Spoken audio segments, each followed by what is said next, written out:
Miscellaneous minds, never explaining the minds. Devilish grin for my alias, aliens who respond. Peddling sin, thinking maybe when you get old you realize I'm not gonna fold or demise. I don't smoke crack, motherfucker, I sell it.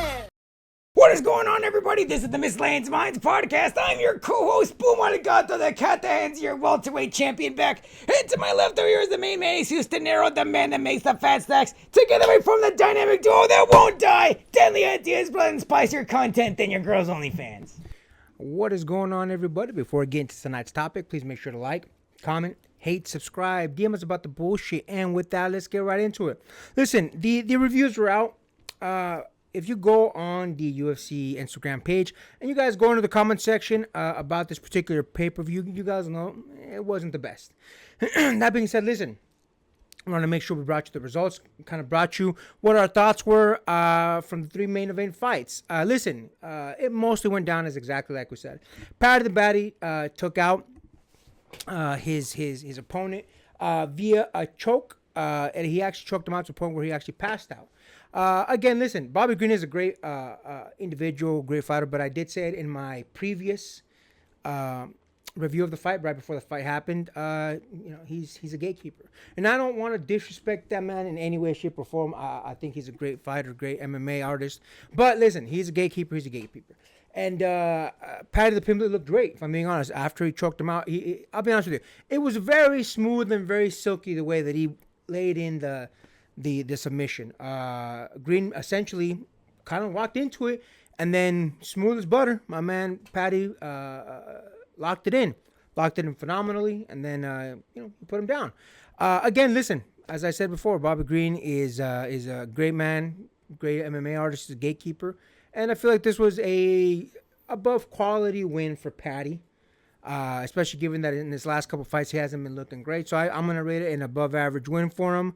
But yeah, that's kind of my thoughts on that. Again, as expected, as we called it, as we believed it was going to happen.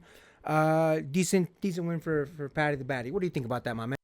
Listen, man, this kind of fight kind of makes me a little bit mad because, look, this was actually a phenomenal win for Paddy Pimlet. I'm not mad about that. If he wants to win a phenomenal manner like this, cool. At the same time, dog, what is his track record? He has been on like a...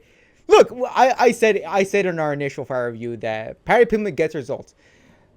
What I did also say that I wasn't exactly too wrong about was the fact that he'll get her no matter what. And the part that bothers me about that is like, his track record is wildly inconsistent, like middling wins the past couple fights that he's had, and now he decides to come out with a showstopper or finish.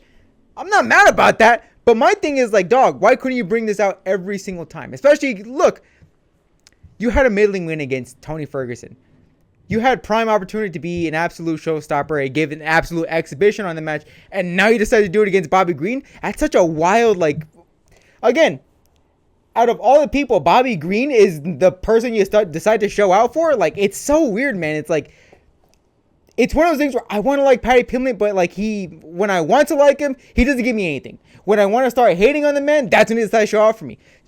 My man has like a weird track record, man. It's odd, man. I don't know how to feel about him now anymore. Listen, bro. It is what it is. Like I said, we both predicted that Paddy was gonna win. Again, I label it above average, but that doesn't mean it's a phenomenal win. Again, it is what it is. As predicted, as we stated, it's pretty safe to say it's not just us on that particular one. Everyone kind of expected Paddy the Baddy to win.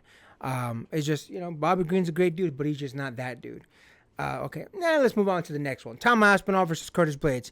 This one was a little bit of a better win. The way that Aspinall went in there, kind of dominated Curtis Blades. Curtis Blades is on the higher end of the division, and that's why I think this is a better win than the one that Paddy had.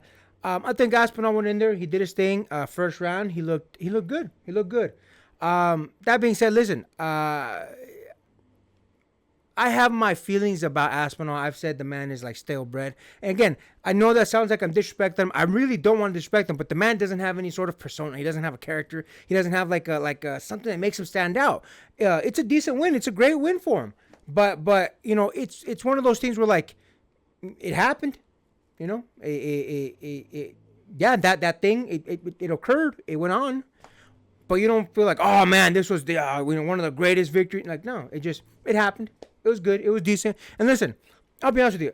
We've been ragging on Tom Aspinall a lot, and listen, this isn't even me trying. I swear to you, it's not even me trying. A lot of times when me and my man here are discussing the fights before we come on and record, I always ask him, "Yo, who's that dude again? Who's that dude again?" Like I literally, not even trying to disrespect him, man. I dead ass forget his name all the time. It's happened in the last couple videos that we've had. Yeah, and it's not because I'm trying to be an asshole. I'm really not. I promise you. It's just I honestly just forget him because he doesn't have that it factor. Like it's one of those things where he doesn't stand out in the mind. So I'm hoping because I think he has a lot of the things that you would need to make a superstar. He just doesn't have the character for it. So listen, I'm hoping that the man comes out and does more to really stand up from the pack. Because as of right now, it is what it is. Again, he won. He won decisively. He won in the first round. He definitely put a beat down on Curtis Blades.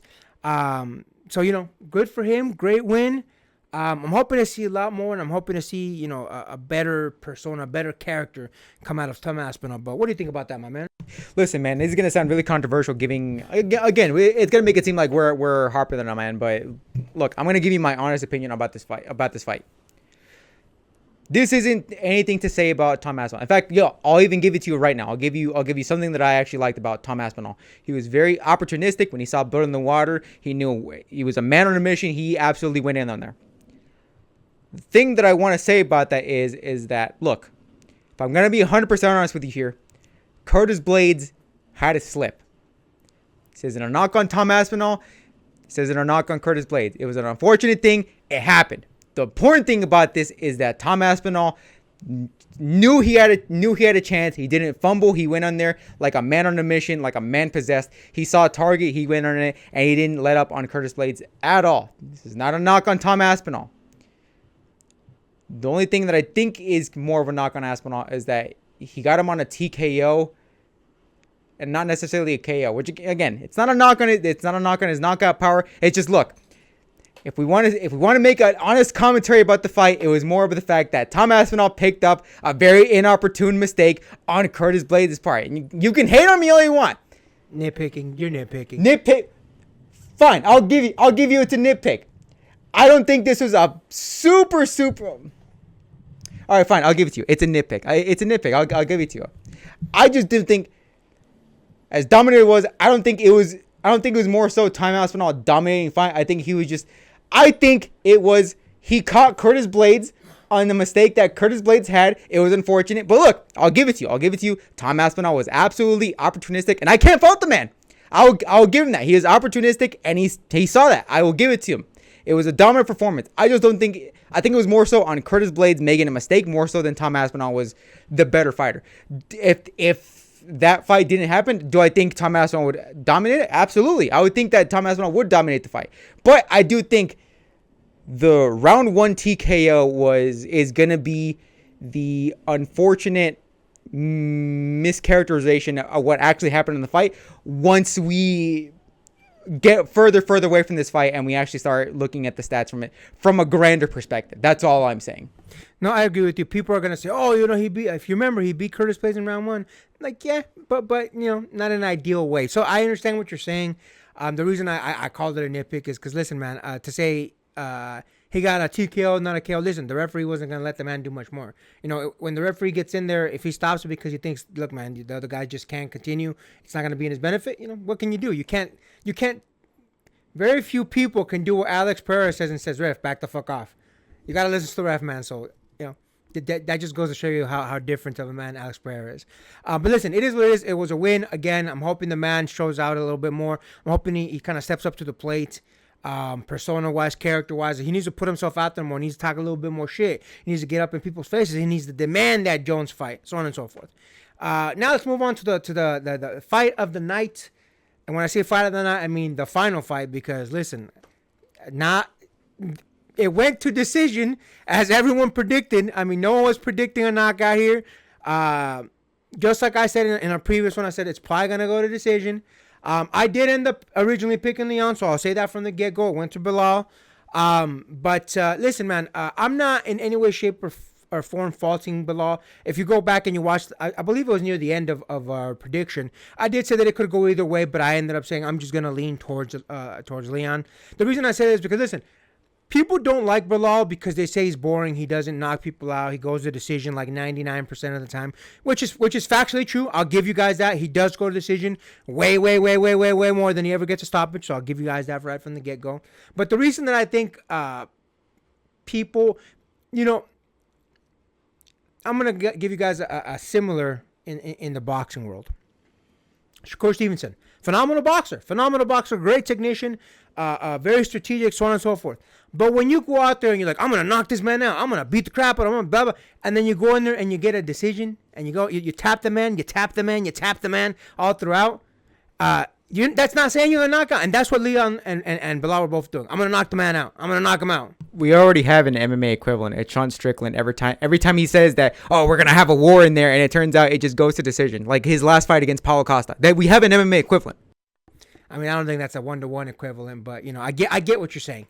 I'm just throwing that out there for you guys because listen, Bilal and both Leon and Bilal, to be fair, we're both saying, oh, I'm gonna take this guy out, I'm gonna knock him out, blah blah blah. And I get it. You have to say that to build up, the wants of this fight. I understand that, but listen, both of these guys, their average fight goes to decision more and more often than not. So to say that, I'm like, dog, you really have to be a different person than you normally are, which for both Leon and Bilal, not more than likely not going to happen. With that being said, let me say this, man. MMA math does not math at all.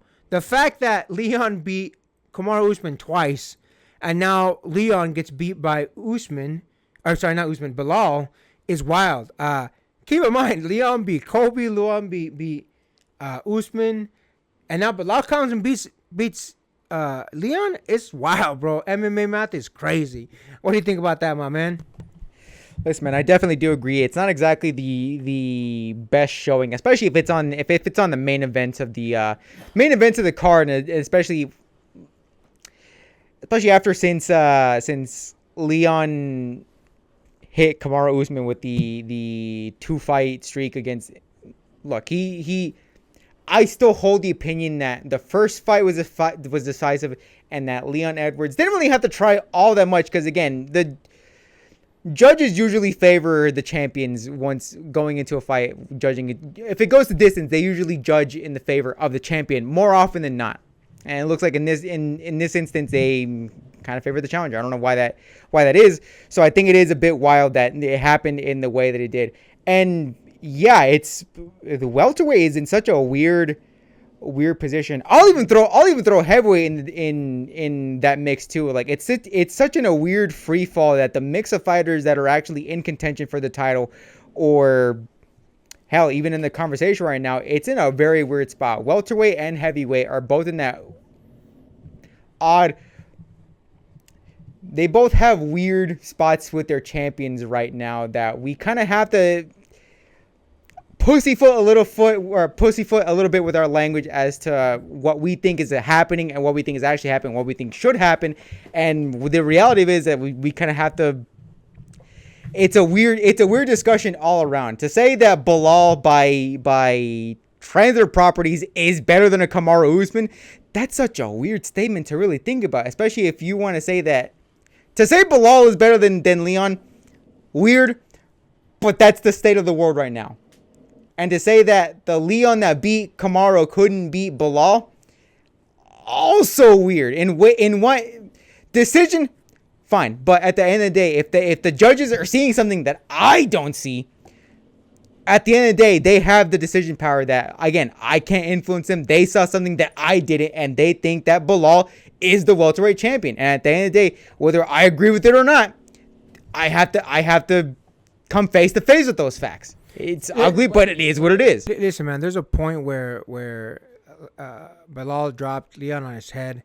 It was actually highlighted. I'm not here to argue that Bilal didn't win. He won. I'm not gonna sit here and argue that. It's just a weird when you think about the mix of people that have been a welterweight champion here. The last couple champions, like you said, man, to think that Bilal is better than Leon, the same Leon that beat Kamaru twice. Kamaru, who was on the verge of lapping the division, is crazy. It's crazy. Listen, man, I'm not gonna lie to you. Not the most exciting card, if I'm being 100% with you guys. But it is what it is. We did our predictions beforehand, so we want to make sure we touched up on who won after. Listen, congratulations to everybody won. Patty, Aspinall, and Bilal. Congratulations to all of them. They fought hard. They won. Shout out to them.